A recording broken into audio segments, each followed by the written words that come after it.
En marge des travaux du forum Grand Montana, les ministres burkinabés, maliens et nigériens en charge des affaires étrangères mènent un plaidoyer contre la stigmatisation de l'AES. Pour cela, les ministres ont rencontré le groupe africain des ambassadeurs à Bruxelles et des organisations sous-régionales et internationales. Les précisions dans ce reportage de notre envoyé spécial Amadou Marcel Tou. Karamoko Jean-Marie Traoré, ministre burkinabé en charge des affaires étrangères, Abdoulaye Diop, celui du Mali, et Bakary Yaou Sangaré du Niger, représentés par l'ambassadeur du Niger à Bruxelles.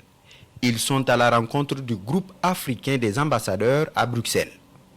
Réunis en session extraordinaire, ces diplomates africains prêtent une attention particulière aux représentants de l'AES venus exposer sur les aspirations réelles de l'Alliance. De sa création à ses perspectives, en passant par sa construction, tout sur les fondamentaux de cette organisation sahélienne dans les détails sont rappelés à l'Union africaine. Argument à l'appui, tour à tour, chaque ministre dans sa communication fait étalage de l'évolution de la situation sécuritaire et même sociopolitique dans son pays depuis la création de l'Alliance des États du Sahel.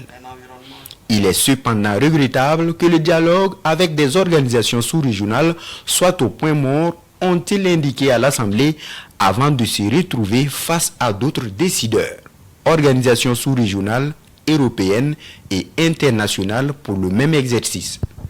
La CEDEAO, l'Union européenne ou encore l'Assemblée parlementaire de la francophonie pour éclairer davantage le reste du monde sur les objectifs de l'Alliance sahélienne. Et mieux, décourager ce qu'il qualifie de toute forme de diabolisation de l'AES. Au terme des échanges, le forum de Crans-Montana plaide par ailleurs pour une gestion intelligente des crises en Afrique. Une disposition pour barrer la route à une éventuelle radicalisation entre l'AES et les autres organisations internationales selon les participants.